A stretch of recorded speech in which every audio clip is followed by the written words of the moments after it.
Well, I suppose the tough task is not to finish the session by 12:30, but to find an answer to this question.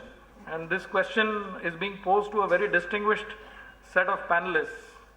And the question is, will a good mission meet a good market? What is loaded in the question is that we all agree that it's a good mission. It's a mission that we all want the country to achieve. Financial inclusion will open the doorway for much more inclusive growth. So we are all agreed that it's a good mission. Now, is it a good market? Well, being a marketer, I can tell you, I'm one of the stakeholders. There are banks who are also marketers in this space, technology providers, service providers. I think it's a very exciting market. It's a huge market. It's a market that has scale, it has size, it has challenges. But as somebody remarked earlier, technology is available. So there's a lot of technology there to solve this problem.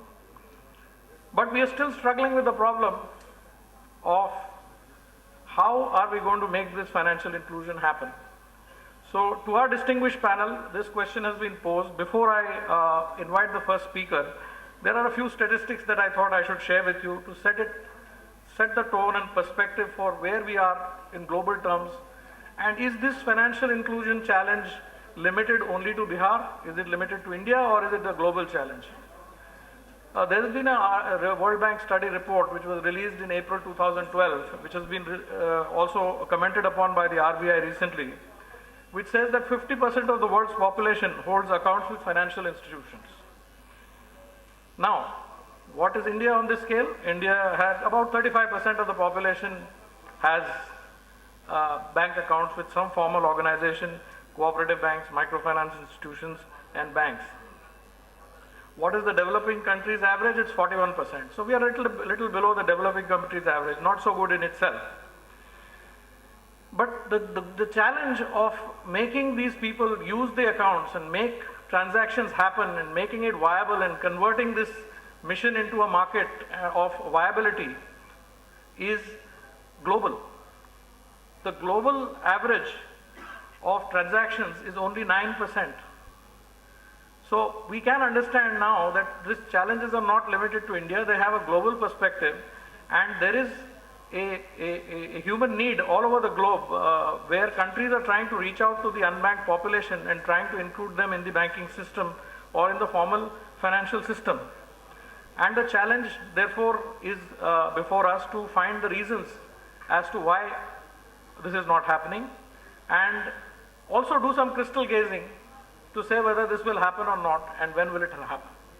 I'll just take a marketer's perspective on this.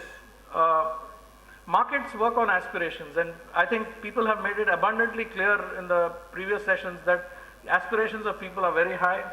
They're all looking at various products and services that they would like to consume. Whether you're in rural India or urban India, doesn't matter. I think the aspiration set is more or less similar. If you see the way the FMCG industry has looked at this challenge and answered this challenge through small sachets and small ticket sizes which the rural population can consume, shampoos and soaps, they seem to have found some answer to this problem.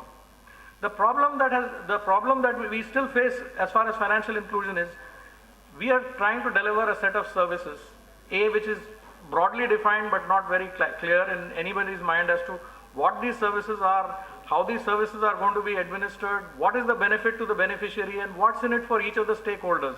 So there are multiple stakeholders, and there seems to be some conflicts among the stakeholders. Somebody wants to deliver it at the lowest price, somebody wants to avail the service at a low price, somebody wants maximum profit. So I think there is a conflict of interest among various stakeholders. We also have a challenge in terms of the fact that we are dealing with a not so literate market, not so financially literate market, so we have challenges of financial literacy.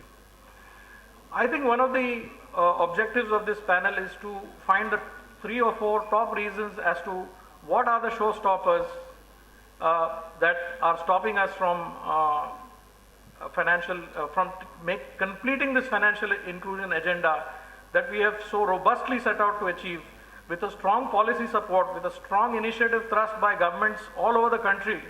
I think there's been a lot of push on financial inclusion. There's been a lot of interest in financial inclusion. There's a lot of stake in financial inclusion for every one of us.